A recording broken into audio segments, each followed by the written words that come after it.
20.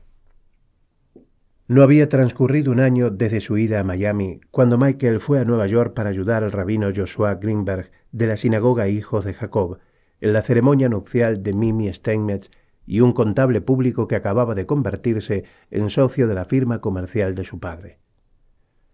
Cuando la ceremonia terminó y los novios se besaron, sintió una punzada de tristeza y de deseo, no de la muchacha, sino de una esposa, de alguien a quien amar. Bailó el Kezaski con la novia y luego bebió demasiado champaña. Uno de sus antiguos profesores del instituto, el rabino David Sher, formaba parte a la sazón de la Asociación de Congregaciones Hebreas Americanas. 2 días después de la boda, Michael fue a visitarle. «Kind», exclamó el rabino Sher, frotándose vigorosamente las palmas de las manos. «Precisamente el hombre que estaba buscando. Tengo un trabajo para usted». «¿Un buen trabajo?» «Un trabajo piojoso, miserable». «¿Qué diablos?», pensó Michael. «Estoy terriblemente cansado de Miami». «Lo aceptaré», dijo. Él había imaginado que los ministros religiosos ambulantes eran una curiosidad propia del pasado protestante. «¿Montañeros hebreos?», preguntó. «Judíos en los Ozarks», dijo el rabino Sher. 76 familias en las montañas de Missouri y Arkansas. Hay templos en Missouri y Arkansas, en las tierras bajas y en las grandes comunidades, pero ninguno en la región a que me refiero. Las tierras salvajes donde un judío solitario posee un almacén o dirige una pesquería. Pero usted dijo piojoso, parece maravilloso. Realizará usted un sinuoso circuito de 800 kilómetros a través de las montañas. No habrá hoteles donde los necesite, tendrá que hacer la vida al aire libre.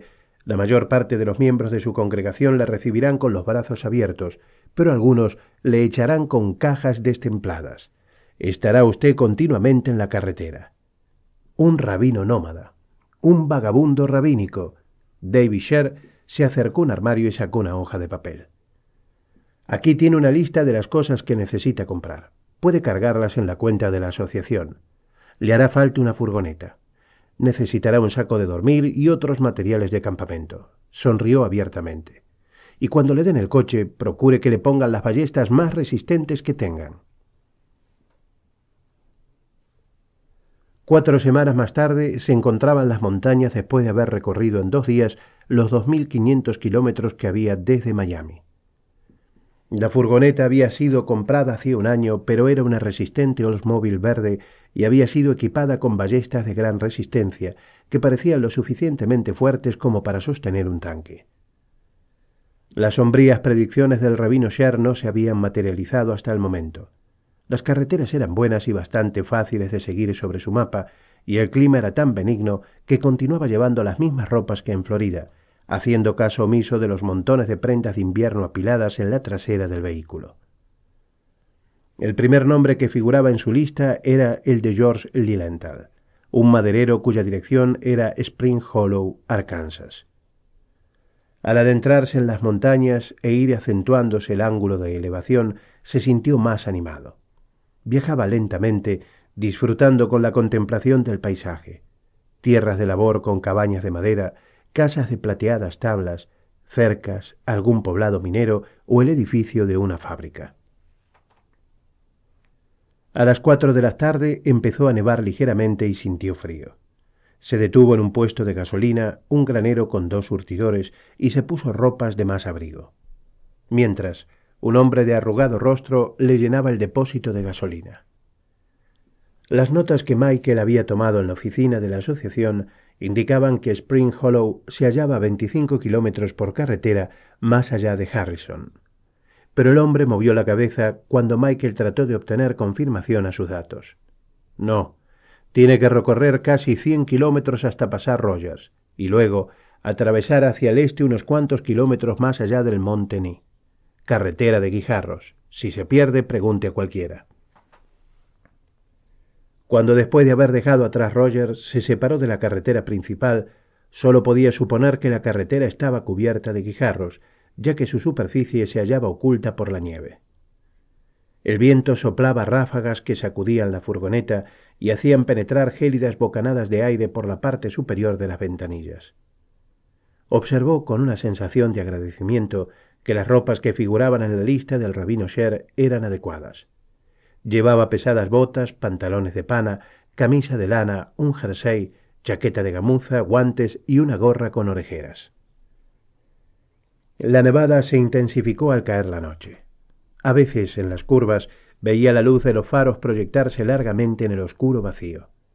Se daba cuenta de que no sabía nada acerca de las montañas ni de cómo conducir por ellas de noche. Al principio se arrimó a un lado de la carretera y detuvo allí el coche en espera de que pasase la tormenta. Pero empezó a hacer mucho frío.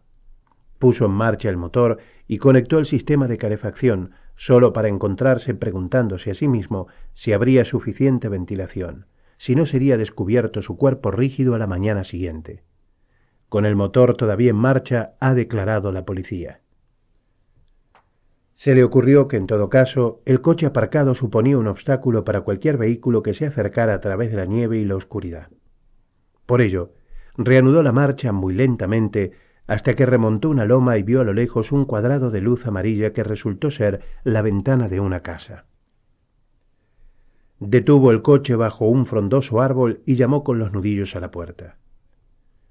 El hombre que le abrió no se parecía en nada a Lil Abner.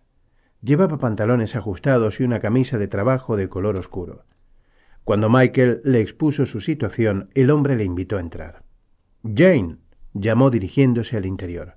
«Aquí hay un hombre que necesita una cama para pasar la noche. ¿Podemos ayudarle?» La mujer entró lentamente en la habitación delantera de la cabaña.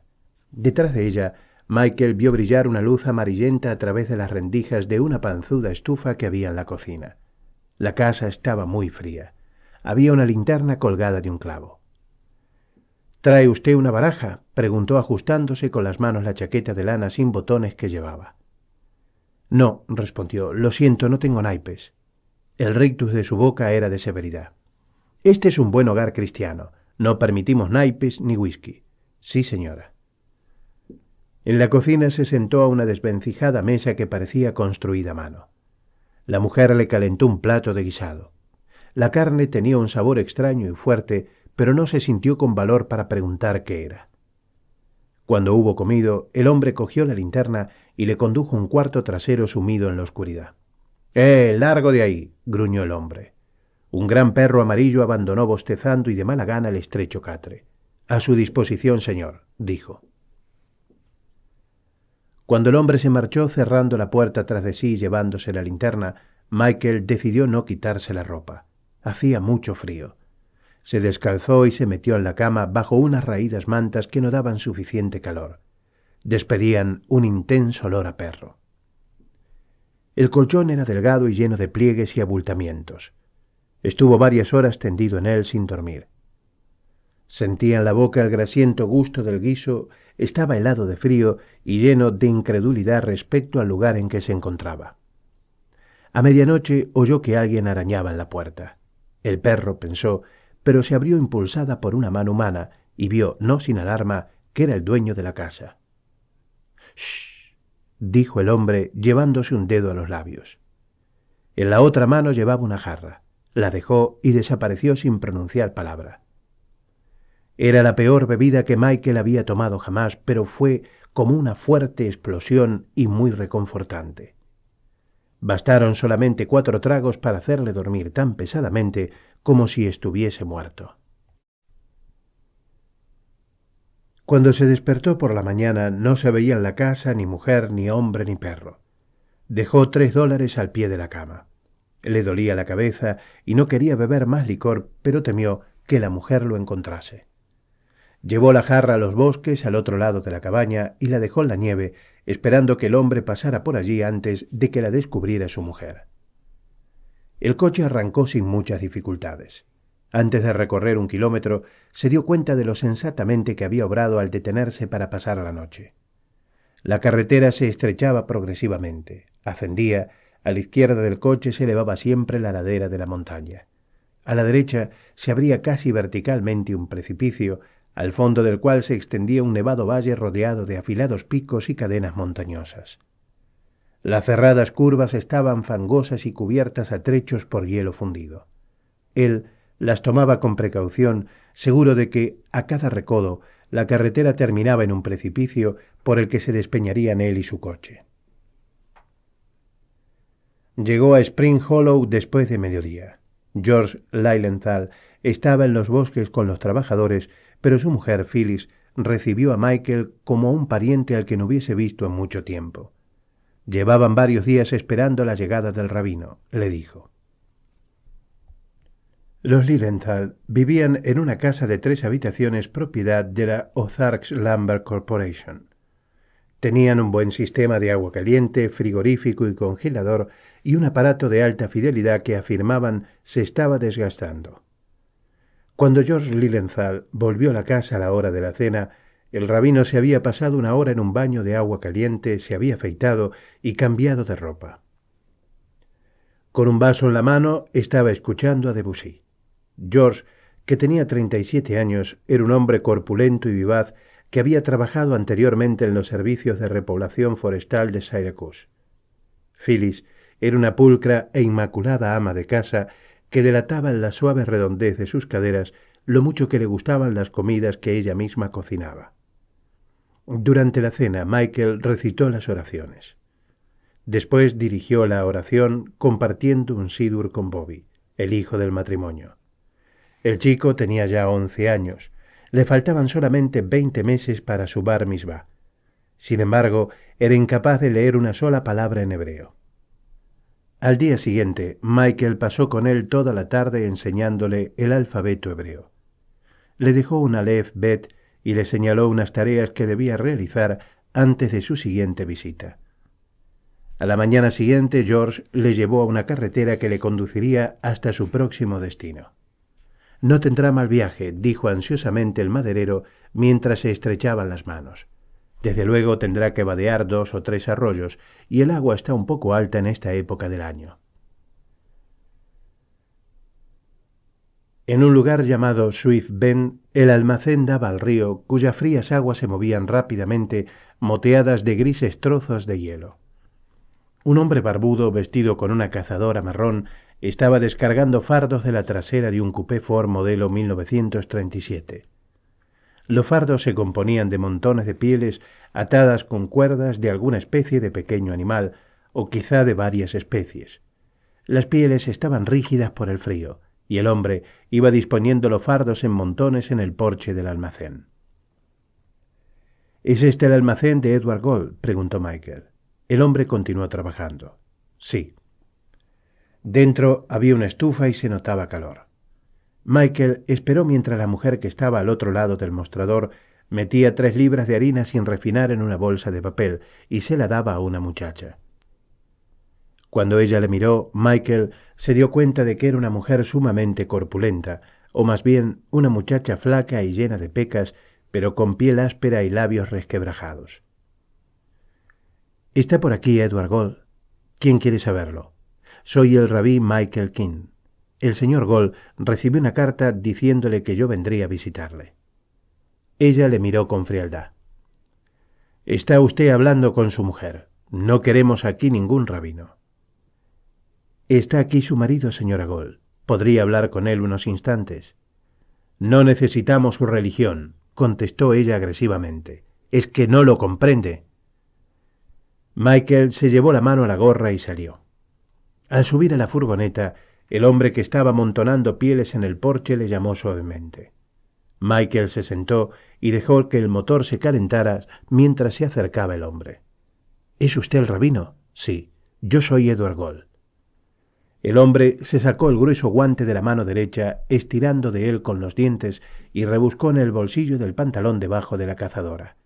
Le puso algo a Michael en la mano. «Es todo lo que puedo hacer», dijo mientras volvía a ponerse el guante. «Será mejor que no vuelva más por aquí». Echó a andar rápidamente hacia el Ford y se alejó en él. Michael se quedó mirándole. En la palma tenía 2 billetes de $1. En el primer poblado al que llegó se los devolvió al hombre por correo.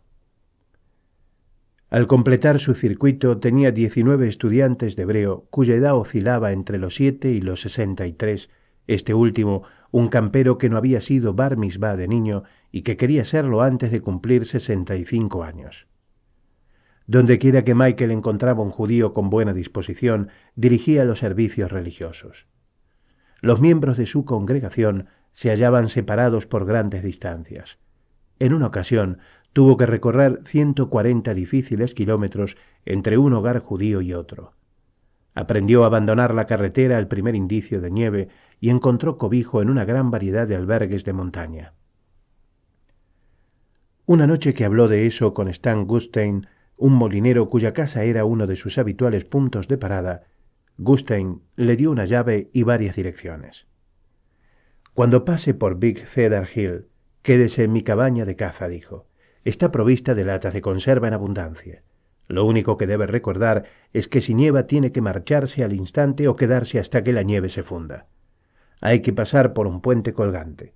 Cuando éste se cubre de nieve, resulta imposible pasar en coche por él. En su siguiente viaje, Michael se detuvo en la cabaña. El puente salvaba una sima abierta a lo largo de los años por un riachuelo de raudas y blanquecinas aguas.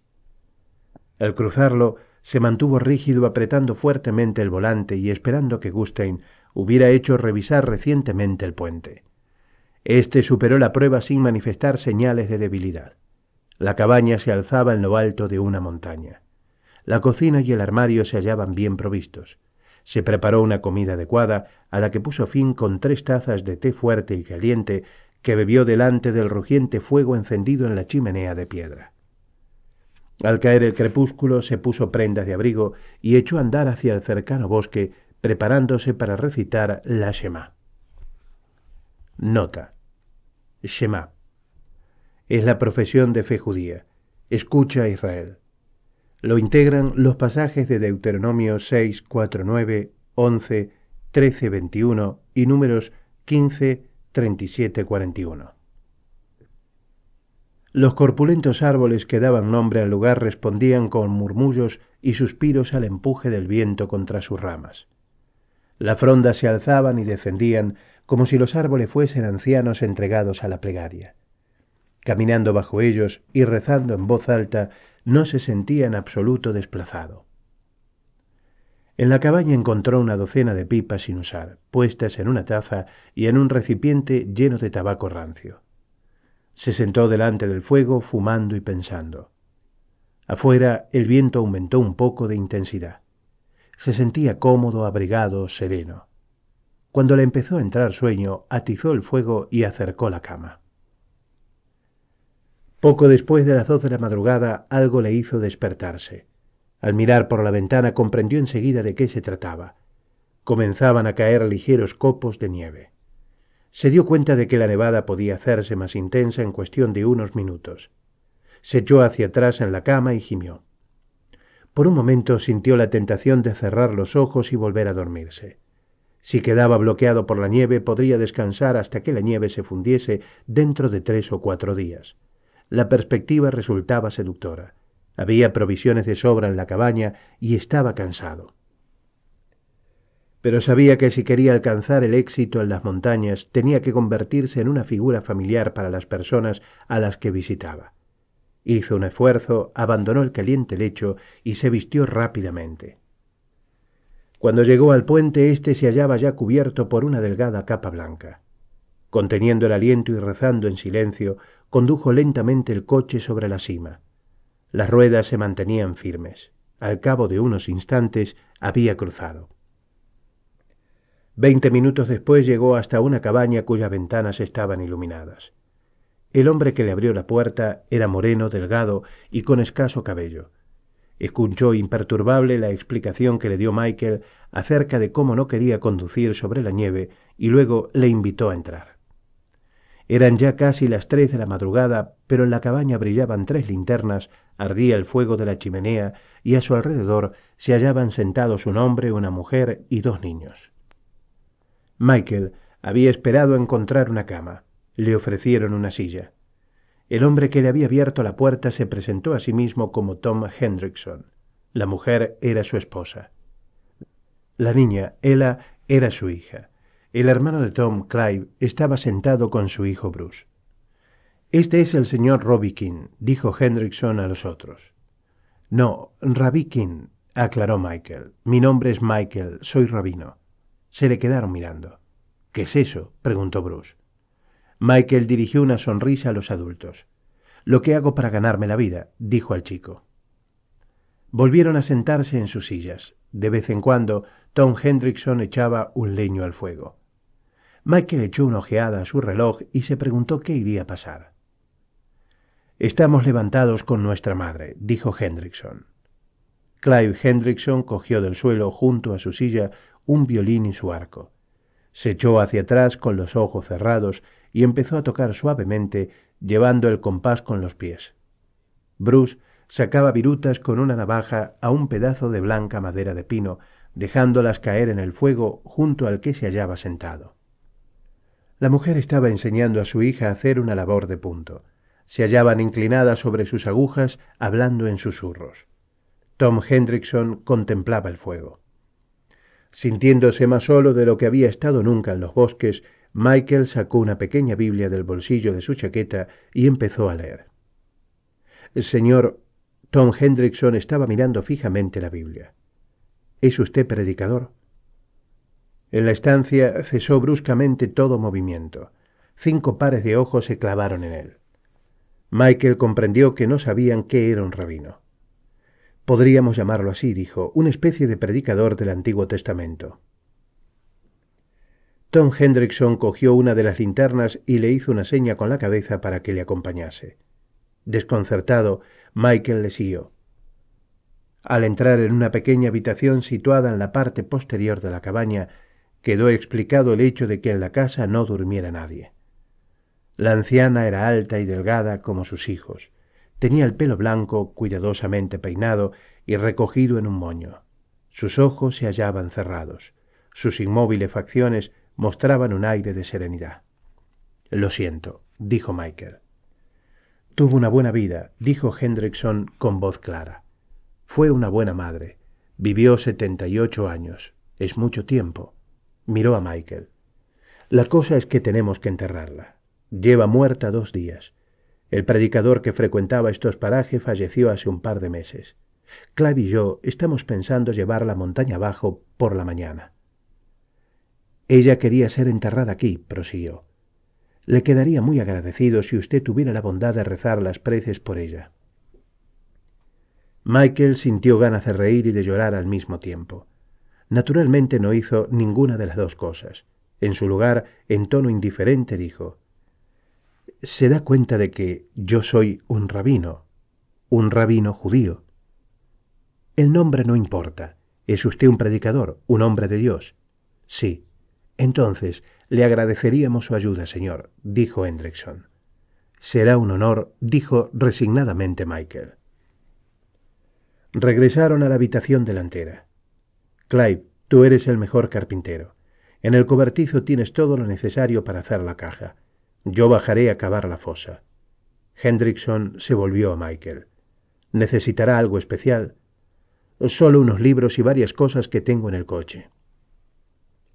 Hablaba con más confianza de la que sentía. Había ayudado en 2 funerales, los 2 judíos. Aquel sería el primero en que actuase como clérigo oficiante. Fue hacia la furgoneta y regresó con su cartera. Luego se sentó de nuevo frente al fuego, esta vez solo. Bruce había salido con su padre para hacer el ataúd. Ella y su madre estaban en la cocina preparando una masa de pastel para el desayuno del funeral.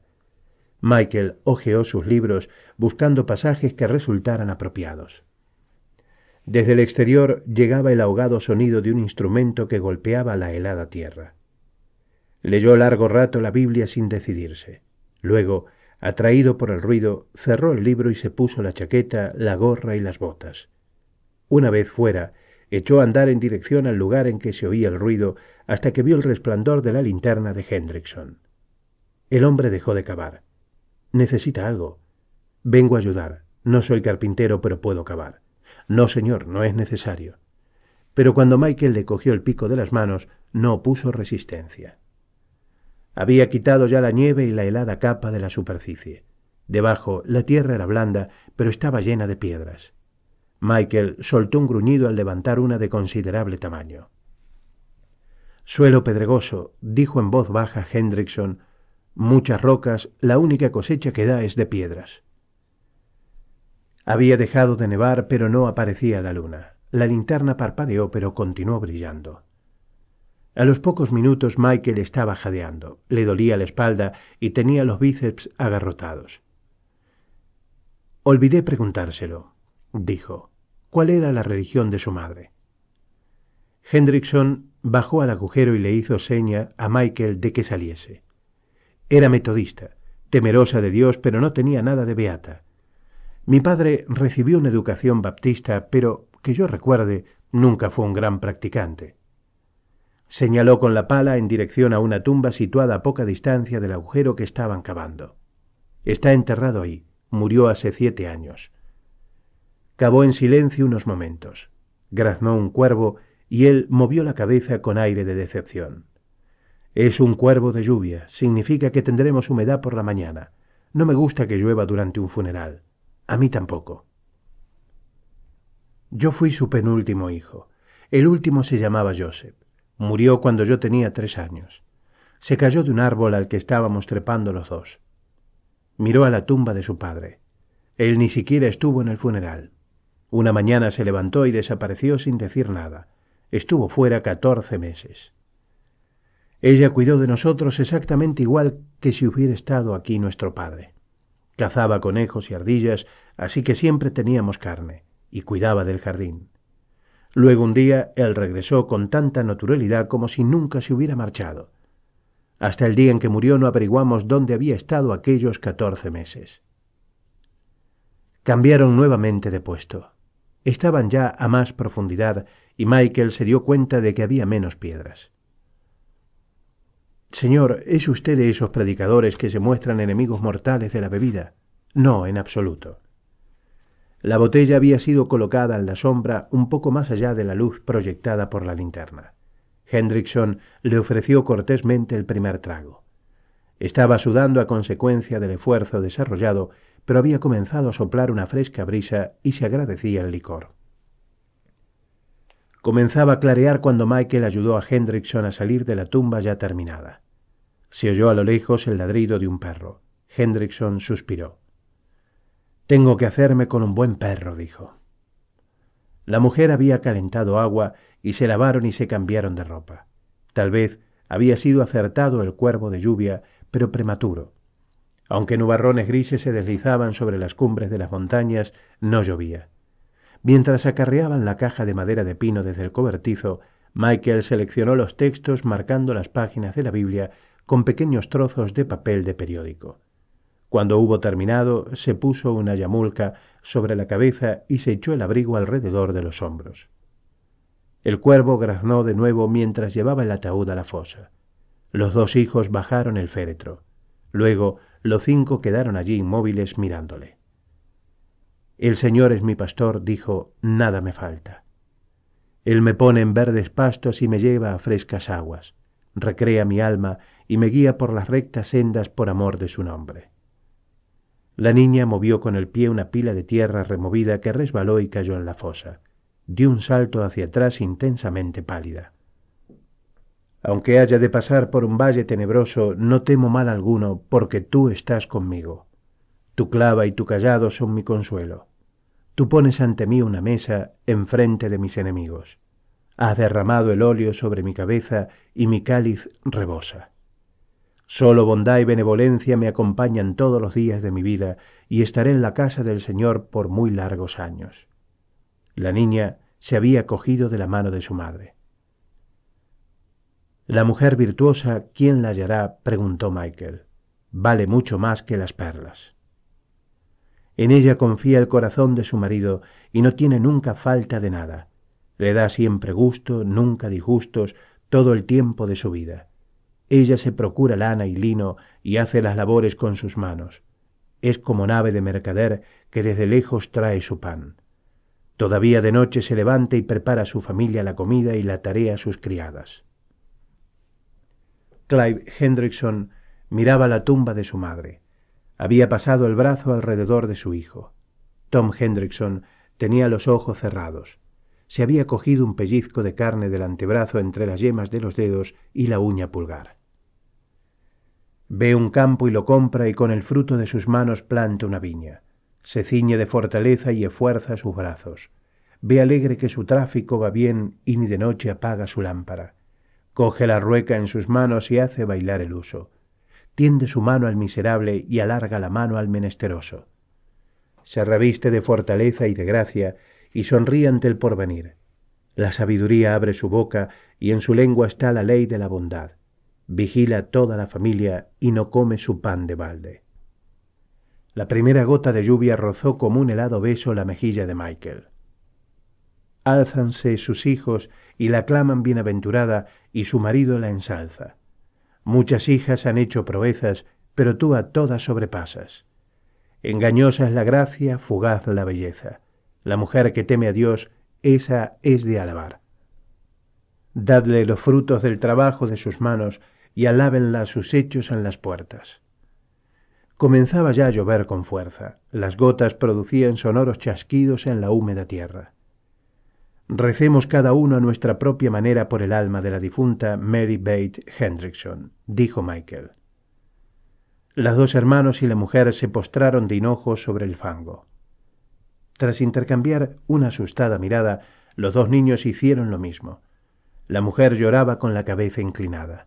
Michael, de pie, recitó en voz alta y clara las viejas palabras arameas. Las persistentes gotas de lluvia tenían ya el tamaño de monedas de $0,5. Mientras la mujer y los niños echaban a correr con débiles gritos, Michael se guardó la Biblia en el bolsillo de la chaqueta. Seguidamente, Michael ayudó a los dos hermanos a echar de nuevo en la fosa las piedras y la húmeda tierra, protegiendo la tumba contra la acción del tiempo. Después del desayuno, Clive empezó a tocar alegres melodías con su violín y los niños rieron. Al despedir a Michael parecían sentirse aliviados. «Ha sido un funeral magnífico», dijo Tom Hendrickson. Le tendió $1.50. «Esto es lo que solíamos pagarle a nuestro predicador. Es suficiente». Algo en los ojos del hombre le impidió a Michael rechazar el dinero. «Demasiado. Muchas gracias». Hendrickson le acompañó hasta el coche. Mientras se calentaba el motor, se inclinó sobre la entreabierta ventanilla. «Un tipo con el que estuve trabajando una vez en una granja de Missouri me dijo que los judíos tenían el pelo negro y 2 pequeños cuernos en la cabeza», dijo. «Siempre supe que era un maldito mentiroso». Se estrecharon con fuerza las manos. Michael puso en marcha el coche y se alejó lentamente. La lluvia había fundido la nieve. Al cabo de unos 40 minutos llegó a un poblado donde se detuvo ante el único surtidor gasolina delante del almacén de provisiones de col, semillas, piensos, especias, comestibles, para llenar el depósito porque sabía que el siguiente surtidor estaba casi a 3 horas de distancia. A la salida del poblado había un caudaloso río. El barquero cogió el $0,25 cuando hubo llevado su coche a la balsa y movió la cabeza cuando Michael le preguntó por las condiciones en que se encontraba la carretera a partir de allí. «No lo sé», dijo. «Hoy no ha venido todavía nadie de esa dirección». Dio un latigazo en la grupa a la mula delantera y los dos animales se pusieron en movimiento, haciendo girar un cabrestante que por medio de un cable arrastraba la balsa. Llevaba 20 minutos conduciendo por el terreno situado al otro lado del río, cuando se detuvo e hizo girar en redondo al coche. Al llegar de nuevo al río, el hombre salió de su pequeña casamata y se detuvo bajo la lluvia. «¿Está cortada ya la carretera?» «No», dijo Michael, «he olvidado algo. No puedo devolverle el dinero. No importa». Le pagó otro $0,25 y cuando llegó al almacén de provisiones de col, detuvo el coche y entró. «¿Tienen teléfono público?» Estaba colocado dentro de una bodega que olía a patatas mohosas. Llamó a la central y dio el número con el que quería hablar. Tenía muchas monedas, pero no eran suficientes, y tuvo que cambiar el billete de $1 que le había dado Hendrickson. Luego echó por la ranura todas las monedas. Afuera empezó a llover. Podía oír el tamborileo del aguacero sobre el tejado. «Oiga, soy Michael. No, no pasa nada. Solo quería hablar contigo. ¿Cómo estás, mamá?»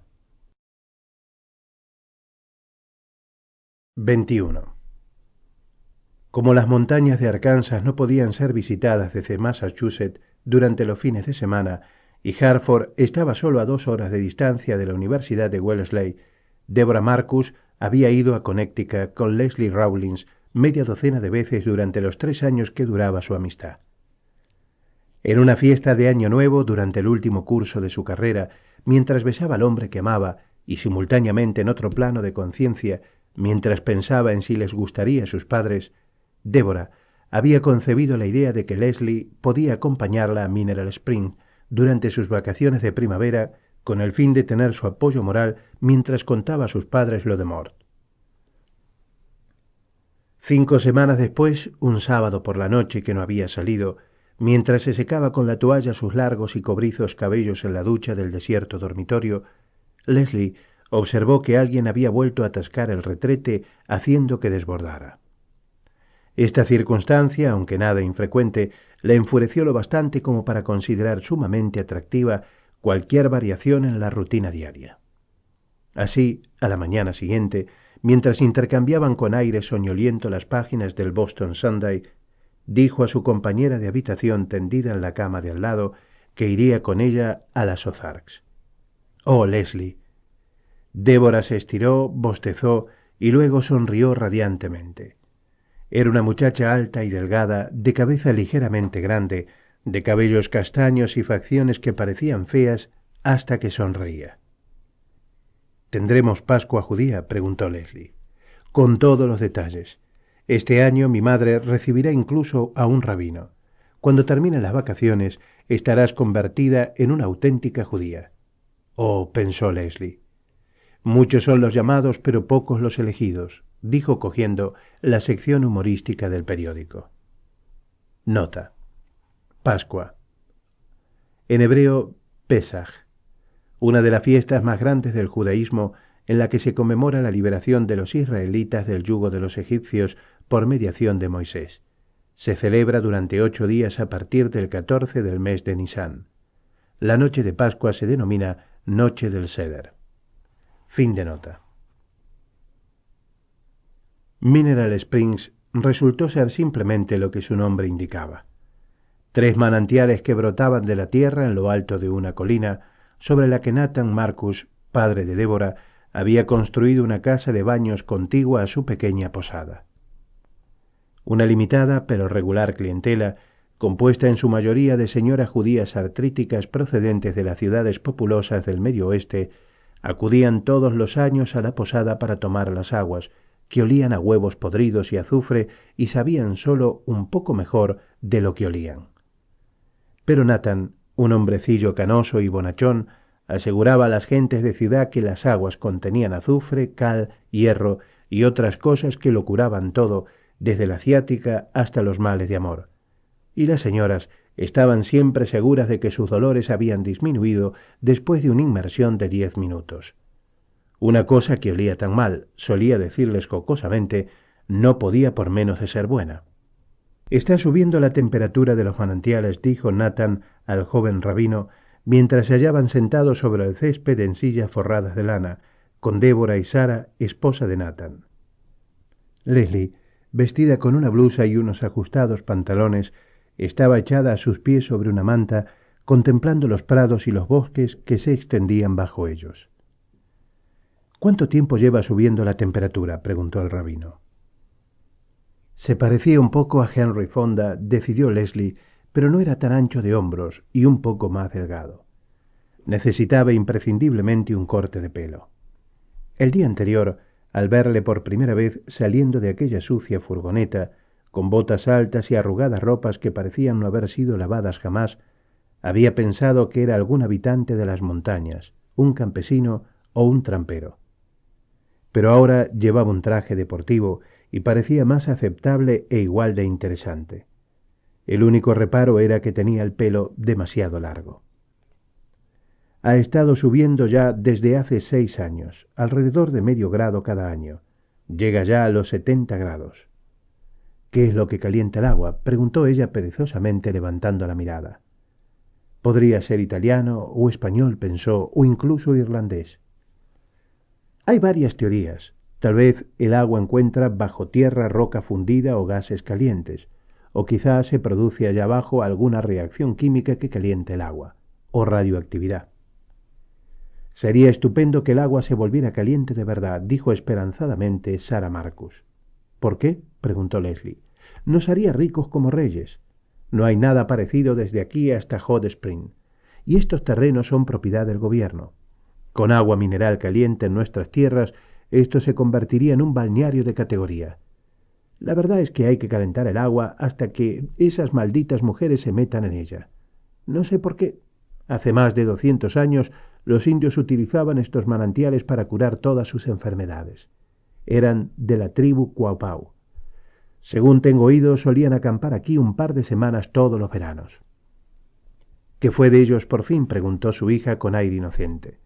Murieron casi todos, repuso, mirándola con el ceño fruncido. Tengo que ir a tomar la temperatura, concluyó, y levantándose se alejó. Sara se agitaba a impulsos de la risa. Oh, no debes burlarte de tu padre, dijo a Débora. Se levantó de la silla. No han traído suficiente harina de masot. Si tengo que preparar mañana fritos de masot, será mejor que la haga yo misma. Te ayudaré, dijo Débora. No, quédate aquí con los jóvenes. No necesito ayuda. Nota. Masot. Singular masa. Pan leudado que el judío, entre otros preceptos, ha de comer durante los 8 días que dura la Pascua. Fin de nota. Quiero hablar contigo. Se levantó. Os veré luego, dijo, y le guiñó un ojo a Leslie. Cuando se hubieron marchado, Leslie rió entre dientes. Su madre quería que se quedara contigo. La señora Marcus es toda una casamentera, ¿verdad? Pero su hija ya está comprometida. Imagino que eso es lo que Deb va a decirle ahora mientras desmigajan masot. Vaya, dijo él. Sacó un cigarrillo y se lo ofreció. Luego cogió otro para sí y encendió el mechero. ¿Quién es el afortunado? Se llama Mort Birman. Es estudiante de arquitectura. Va a venir aquí dentro de un par de días. Seguro que les gusta. ¿Cómo lo sabes? Es muy atractivo y es judío. Deb me ha dicho varias veces que se sienten culpables y temerosos por haberla educado lejos de jóvenes judíos. Se levantó de la manta, frotándose los brazos que se le habían puesto de carne de gallina. Cuando él se quitó la chaqueta, ella le permitió que se la pusiera sobre los hombros sin darle las gracias. Luego se sentó en la silla contigua a la de él, la misma en la que había estado sentada Débora con las piernas recogidas. Deben de resultarte difíciles las cosas aquí, dijo ella. No puede haber muchas chicas judías por estos alrededores. Procedente de la cocina de la posada, se oyó un breve grito seguido de una alegre conversación. Mazal Tov, dijo Michael, y la muchacha se rió. No, prosiguió, no hay muchas chicas judías por aquí. No hay ninguna con la edad adecuada para salir con ella. Leslie le miró burlonamente. ¿Cuál es la palabra que usáis para denominar a una mujer gentil? ¿Nosotros? ¿Te refieres a shikse? Sí, hizo una pausa. ¿Soy yo una shikse? ¿Es esa la palabra en que tú piensas al mirarme? Sus ojos se encontraron. Se miraron fijamente uno a otro largo rato. El rostro de ella destacaba pálido en la creciente oscuridad. Él se fijó en las suaves y carnosas mejillas de Leslie, los salientes pómulos y en su boca de gruesos labios, de trazo firme y quizás un poco demasiado grande. Sí, supongo que sí, dijo Michael. Se marchó al día siguiente después del seder, con intención de no volver a la posada de Marcus hasta pasadas 4 o 5 semanas.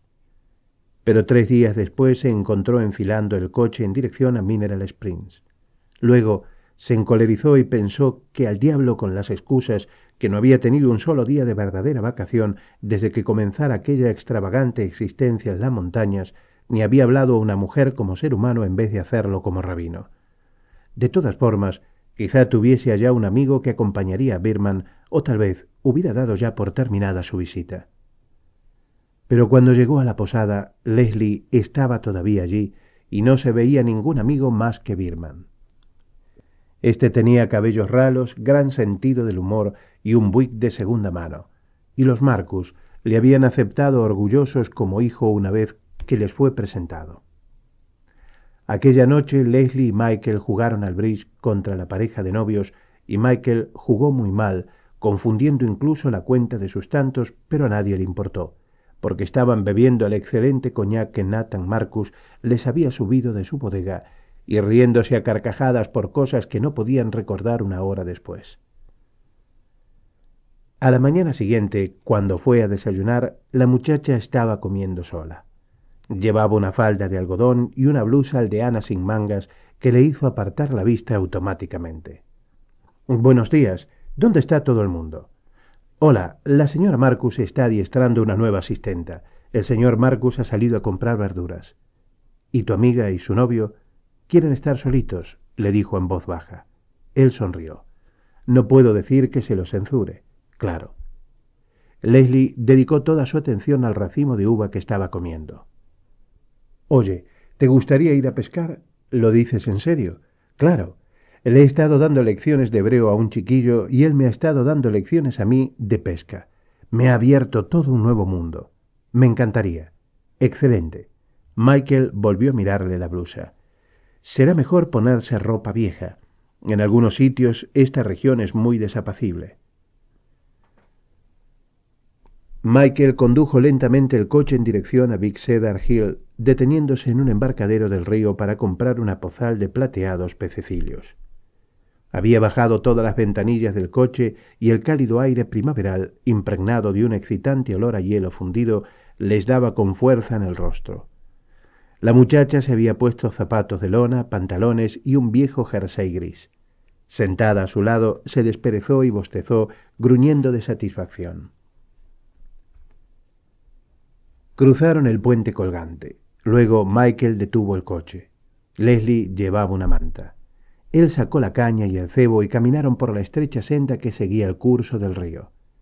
El camino estaba flanqueado de floridos arbustos cargados de pequeños capullos rojos y de otros blancos mayores. Los pantalones que llevaba Leslie se hallaban descoloridos por efecto de los muchos lavados, hasta el punto de que algunas de las hebras aparecían casi blancas. Además, le estaban muy ajustados. Michael se le imaginaba con ellos, inclinada sobre el manillar de una bicicleta, transitando por los terrenos de la universidad. Los rayos de sol que se filtraban por entre el follaje encendían pequeñas lucecitas en sus cabellos. Siguieron la senda hasta llegar a un punto en que quedaba al mismo nivel que el río, el cual, dejando de fluir encajonado, se ensanchaba, moviéndose sus aguas más lentamente. Por fin encontraron un lugar apropiado y extendieron la manta sobre la hierba de un cantil que daba sobre un claro y profundo remanso.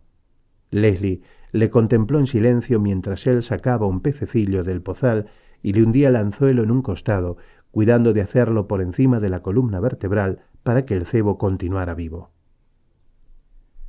¿Le hace daño eso al bicho? No lo sé. Lo lanzó al centro del remanso y se le quedaron mirando mientras se iba hundiendo hasta que, a los pocos momentos, llegó a una profundidad en que las aguas eran ligeramente verdosas y dejaron de verlo. Leslie se inclinó para recoger una flor que flotaba en la orilla del agua. Al hacerlo, se levantó el jersey, dejando al descubierto unos centímetros de carne en la cintura y el comienzo de sus redondeadas caderas que asomaban sobre los pantalones. Luego se le volvió a bajar al incorporarse ella, sosteniendo en la mano la goteante flor, grande y blanca, pero con un pétalo roto. ¿Qué es? Preguntó ella, y le miró con admiración cuando él le dijo que era un cornejo. Mi padre solía contarme cosas del cornejo, dijo. ¿Qué clase de cosas? Religiosas. Decía que la cruz estaba hecha de cornejo. Mi padre es clérigo, congregacional. Eso está bien, dijo Michael, dando un tirón a la caña. Eso es lo que tú crees, objetó ella. Era mi padre espiritual como lo era para todo el mundo, pero estaba tan ocupado sirviendo a Dios y a la gente que nunca tuvo tiempo para ser un padre de verdad para mí. Si alguna vez tienes una hija, Rabí, ten cuidado con eso. Se disponía él a contestarle, pero levantó la mano y señaló al flotante hilo que estaba empezando a desaparecer bajo la superficie, arrastrado por algo invisible. Se puso en pie, cobró hilo velozmente y el pez emergió del agua, un magnífico pez verde dorado de unos 30 centímetros de largo, de blanquecino vientre y ancha cola que agitó un par de veces antes de desprenderse del hilo y desaparecer de nuevo en el agua. Él enrolló el hilo apresuradamente. Lo he cogido demasiado pronto y olvidé afianzar el anzuelo. Mi profesor se sentiría avergonzado. Leslie le miró mientras ponía nuevo cebo y volvía a arrojar el anzuelo. Casi me alegro, dijo. ¿Te reirías si te digo una cosa? Michael denegó con la cabeza. Desde los 14 años hasta mi último curso en la escuela superior he sido vegetariana. Simplemente decidí que estaba mal comer cosas vivientes. ¿Qué te hizo cambiar de opinión? No cambié en realidad, pero empecé a salir con chicos y solíamos ir en grupo a cenar. Mientras los demás comían carne, yo me conformaba con ensaladas, pero el olor de la carne me volvía loca, así que acabé comiendo carne yo también. Pero sigo detestando la idea de que los seres vivientes sufran. Claro, dijo Michael, lo comprendo. Pero harás bien en desear que ese ser viviente vuelva a picar o alguno de sus primos, porque ese pez es tu comida. ¿No has traído otra cosa para comer?, preguntó Leslie. Michael volvió a negar con la cabeza. ¿Hay algún restaurante por aquí cerca? No. Dios mío, exclamó Leslie. Eres terrible, me siento muerta de hambre. Toma, prueba tú, dijo él dándole la caña. Leslie se quedó mirando el agua. Kind es un nombre extraño para un rabino, ¿no?, dijo al cabo de un rato. Michael se encogió de hombros. Quiero decir que no parece judío. Era Rifkin. Mi padre lo cambió cuando yo era pequeño. A mí me gustan los originales. Prefiero Rifkin. Yo también. ¿Por qué no lo vuelves a cambiar? Me he acostumbrado ya. Sería tan tonto como el cambiarlo la primera vez. ¿No te parece? Leslie sonrió. Comprendo lo que quieres decir. De pronto el sedal desapareció unos 60 centímetros bajo el agua. Ella le agarró del brazo, pero se trataba de una falsa alarma. No sucedió nada más. Debe de resultar incómodo ser judío, mucho peor que ser vegetariano, dijo Leslie. Con toda esa gente odiándote y sabiendo lo de los campos de exterminio, los hornos crematorios y todo eso. Si estás en los hornos o en un campo de concentración, sí, debe de ser incómodo, respondió Michael. En cualquier otro lugar puede ser maravilloso, o imagino que puede ser incómodo, si lo permites, si dejas que la gente eche a perder un hermoso día, por ejemplo, hablando cuando deberían centrar toda su atención en la tarea de llenar sus hermosos pero hambrientos y ruidosos vientres. Mi vientre no está haciendo ruido. Lo oigo claramente, un ruido de fiera. Me gustas, dijo Leslie. Tú también me gustas. Tengo tanta confianza en ti que voy a echar una cabezada. Se tendió sobre la manta y cerró los ojos. Sorprendentemente, aún no había tenido en absoluto intención de hacerlo, se quedó dormido. Cuando despertó no tenía ni idea del tiempo transcurrido, pero la muchacha continuaba sentada en la misma postura y habría pensado que no se había movido lo más mínimo si no fuera por el detalle de que ahora estaba descalza. Tenía pies bien conformados, pero había dos durezas amarillentas en el talón del pie derecho y un pequeño callo en la planta del mismo pie. Ella volvió la cabeza y le sorprendió mirándola. Le dirigió una sonrisa. En ese mismo instante picó el pez y giró el carrete con un zumbido. «Toma», dijo ella dándole la caña, pero él la obligó a conservarla. «Cuenta despacio hasta 10», susurró. «Luego da un buen tirón de la caña para que prenda el anzuelo». Ella contó en voz alta, temblándole la voz, con nerviosa risa a partir del 4. Al llegar a 10 dio un fuerte tirón. Empezó a enrollar el carrete, pero el pez corría de un lado a otro del agua sin salir a la superficie y debatiéndose furiosamente. En su excitación, Leslie soltó la caña y aló el sedal con las manos hasta hacer salir del agua al pez una magnífica lubina, mejor que la primera, ancha y gruesa y de unos 35 centímetros de longitud. El pez saltó y se agitó sobre la manta tratando de volver al agua. Michael y Leslie se esforzaron por sujetarlo hasta que quedó atrapado entre ellos. Michael rodeó con sus brazos a Leslie y ésta le acarició el pelo. Él sintió contra sus pechos los senos de Leslie separados y palpitantes y el pez, más palpitante aún, entre los senos, mientras la besaba y fluía de su boca la burbujeante risa de sus carnosos labios. Temía que Leslie se enfadara con él cuando viese la caña de Stan Gutstein en lo alto de la colina, pero ella empezó de nuevo a reírse cuando Michael le enseñó los estantes llenos de latas de conservas. Le dijo que calentara judías cocidas mientras él llevaba el pescado al pozo situado detrás de la casa. Esta era la parte que no había tenido en cuenta al trazar sus planes para el día, excepto una pequeña lubina que había pescado con Bobby Lilienthal 2 semanas antes. Los únicos peces que había cogido jamás eran lenguados, que él y su padre solían llevar triunfalmente a una pescadería del barrio para su conversión en alimento. Había visto a Phyllis Lilienthal preparar la pesca de su hijo para la cena, y ahora, armado con unas mohosas tijeras, unas tenacillas y un romo cuchillo de carnicero, trató de recordar punto por punto lo que ella había hecho. Con el cuchillo practicó 2 profundas pero vacilantes incisiones a ambos lados de la aleta dorsal, luego utilizó las tenacillas para arrancarla. Cuando Phyllis Lilienthal hizo eso, el pez aún estaba vivo y casi se le había escapado de las manos. Michael había golpeado contra una roca la cabeza del pez con fuerza suficiente como para decapitar a un hombre, pero el recuerdo de la dramática resurrección del otro pez le hizo estremecerse. Utilizó las tijeras para abrir el blanco vientre desde el orificio anal hasta la mandíbula. Luego quitó la piel con las tenacillas y se quedó asombrado de la facilidad con que salían las vísceras sin apenas desgarro. Le costó cortar la cabeza. Mientras forcejeaba y cerraba con el cuchillo de un lado a otro, los rojos ojos parecían mirarle acusadoramente, pero luego cayó la cabeza y pasó la hoja del cuchillo a lo largo de la espina dorsal y de las costillas. Aunque las rodajas resultantes eran un tanto desiguales e irregulares, no dejaban de parecer satisfactorias. Las lavó en el agua de la bomba y las llevó dentro. «Estás un poco pálido», dijo Leslie.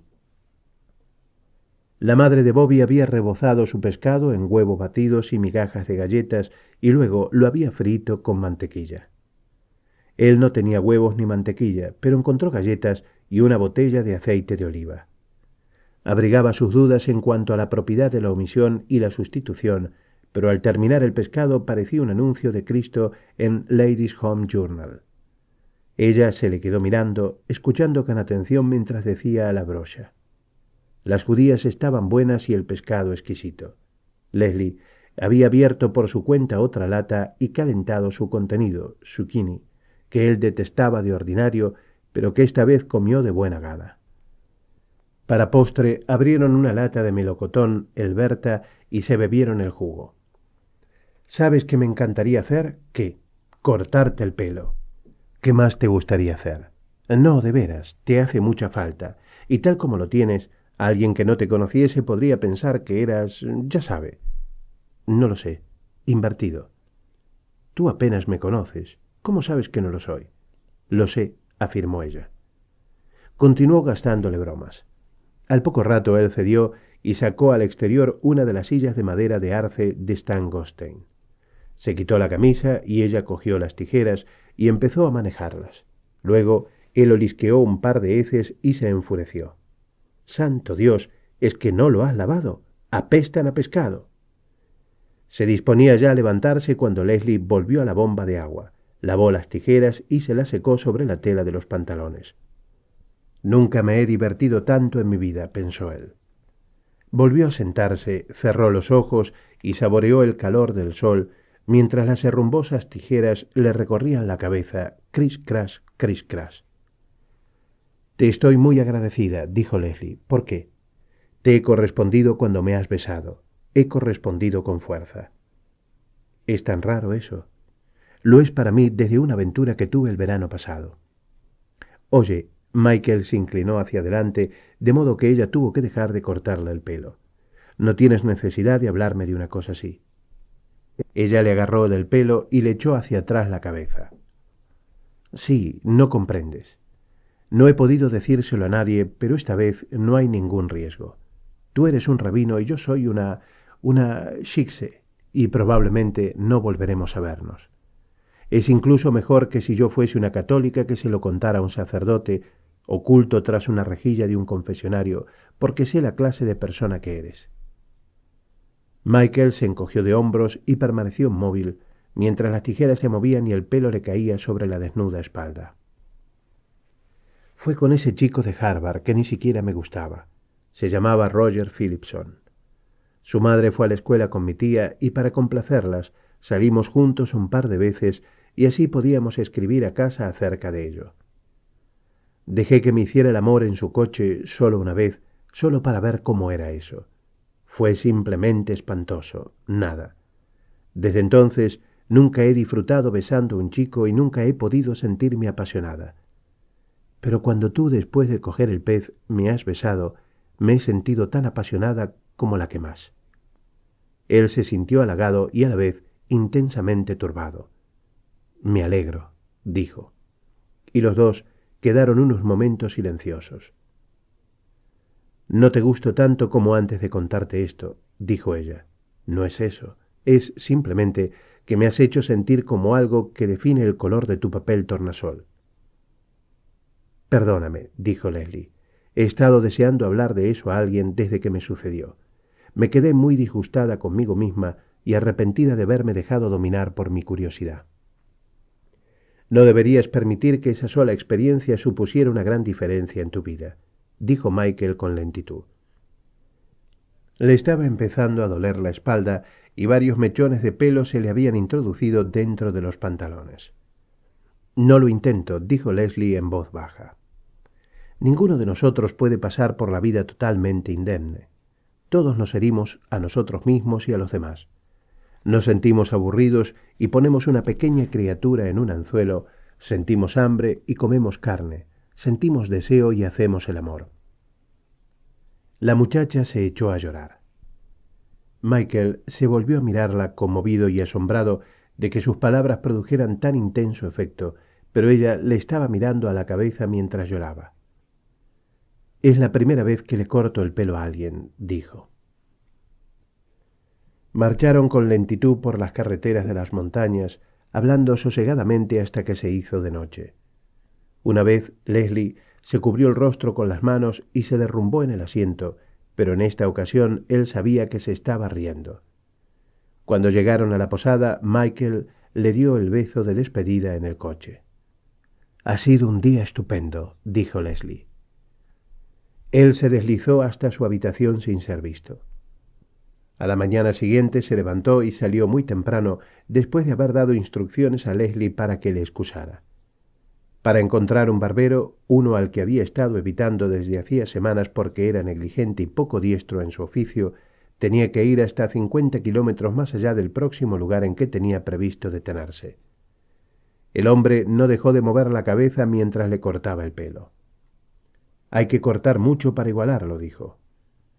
Cuando terminó, la yarmulka no bastaba para ocultar el hecho de que todo lo que quedaba era una especie de oscura pelusa. En una tienda contigua a la barbería, Michael se compró una gorra caqui de cazador que llevó continuamente durante las 4 semanas siguientes, incluso en los días en que el calor resultaba abrasador. Se consideró afortunado al no tener que descubrirse para rezar.